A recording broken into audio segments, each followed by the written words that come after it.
नमस्कार। आज आम गोटे एमती अदृश्य शक्ति विषय कथा हेबा जहाँ आम पूरा दुनिया को चलाउछि। हाँ, विद्युत कथा ही कुहाଯାउछि। आमे प्रतिदिन याकु व्यवहार करू, किंतु केबे भाबिछो एहा प्रकृतरे केमिति काम करे? आसंतु एहारी भितरकु जिबा आउ एहार रहस्यकु बुझिबा। आसंतु गोटे बहुत साधारण कथारू आरंभ करिबा। घरे जेतेबेले आमे स्विचटे ऑन करू, फट करे लाइटटा जळि जाए। केबे मनुको आसीछि एहा केमिति हुए? माने सेई छोटिया स्विच टिपिबा भितरे प्रकृतरे कोन घटे? देखिबाकू गले एई साधारण काम पछारे बहुत बड़ विज्ञान लुचि रहिछि। तेबे विद्युत को चलिबा पाए गोटे पूरा रास्ता दरकार जोटा कोठी भी भांगी नथिबो। ए पूरा बंद रास्ता को ही कुहा जाए विद्युत परिपथ बा इलेक्ट्रिक सर्किट। जदि ए रास्ता कोठी भी छिंडी गला ना, बस विद्युत प्रवाह बंद। ठीक जेमती आमे स्विचटा को ऑफ कर देले हुए, सेई स्विचटा प्रकृतरे सेई रास्ता को ही काटी दिए। अच्छा, एई जो अदृश्य शक्ति विषय आमे कथा हेउछे, एहाकू सहजरे बुझिबा पई गोटे मजादार उदाहरण नेबा। कल्पना करंतु विद्युत तार भितरे ठीक सेमिति बहुछि जेमिति गोटे पाइप भितरे पानी बोहे। एई तुलनाटा आगुकू बहुत साहाय्य करिवो। एबे देखंतु एइठी केमिति जिनिसटा काम करूछि। गोटे पोटे पानी टैंकी अछि, जेमिति गोटे टैंकीर पानी स्तर अधिका आउ आरेटार कम, सेमानक भितरे गोटे चाप तयारी हुए आउ पानी अधिकारु कम आडुकू बहिबाकू लागे। ठीक हाँ, ठीक सेमिति गोटे बैटरी भी काम करे। एहा गोटे विद्युत चाप तयारी करे, जहाको आमे वोल्टेज बोली कहू। आउ एई चाप पाई ही विद्युत तार भितरे आगकू बढ़ी थाए। बहुत बढ़िया। तेबे एई जो प्रवाह कथा आमे कहूचे, ताकू आहुरी भलेरे बुझिबाकू हेले आमकू एहार 3 जण मुख्य खेलाळींको सह परिचित हेबाकू पड़िबो। आसंतु देखिबा सेमाने किए। प्रथम खेलाड़ी हेले विद्युत स्रोत बा जहाकू आमे साधारणतः करेंट बोली कहू। एहिटा कौन? सरल भाषारे कहिले तार भितरे केते परिमाणर विद्युत चार्ज गोटे सेकेंडरे गोटे जागा पार करुछि। माने आम पानी पाइप उदाहरण को फेरिले एहा हेउछि पाइप भितरे बहुथिबा पानीर परिमाण। द्वितीय खेलाड़ी हेले विभवांतर किंबा वोल्टेज। मने अछि सेही विद्युत चाप कथा? हाँ, एइटा सेही। एई हेउछि सेही धक्का जहा विद्युत चार्ज को आगकू ठेलुछि।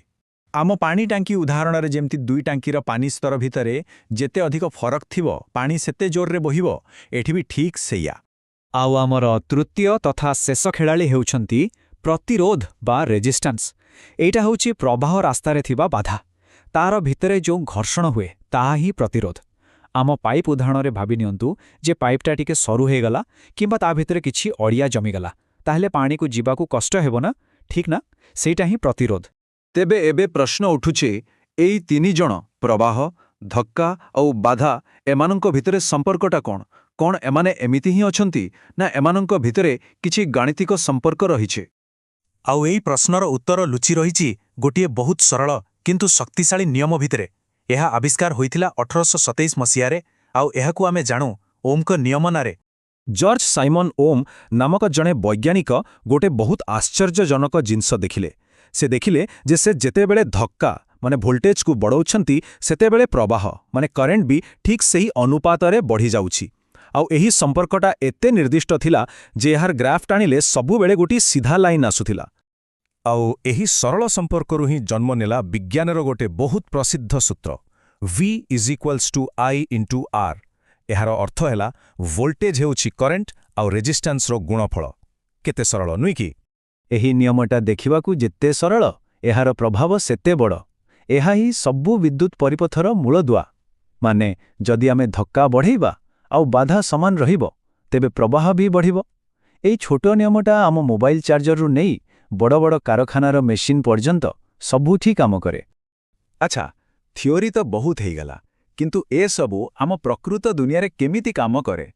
काहेकि किछि जिनिसरे करेंट जाए आउ किछिरे जाएनी।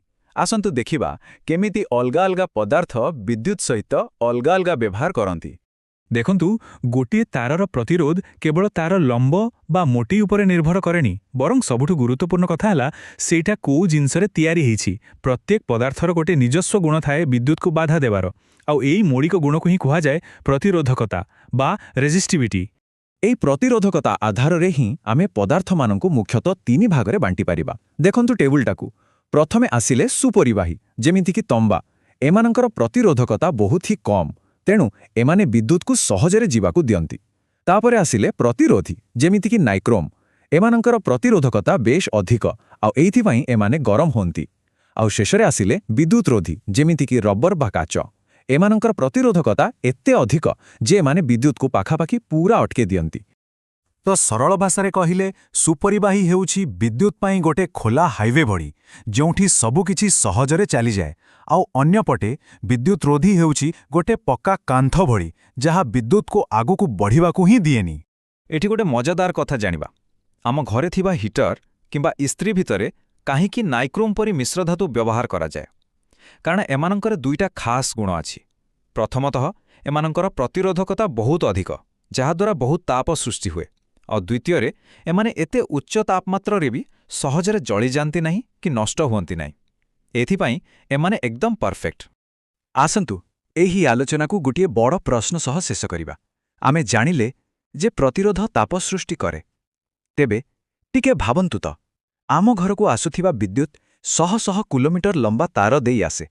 ତେବେ ସେହି ଲମ୍ବା ତାରର ପ୍ରତିରୋଧ ଯୋଗୁଁ ପ୍ରତିଦିନ କେତେ ବିପୁଳ ପରିମାଣର ଶକ୍ତି କେବଳ ତାପ ହୋଇ ବାତାବରଣରେ ମିଶି ଯାଉଥିବ?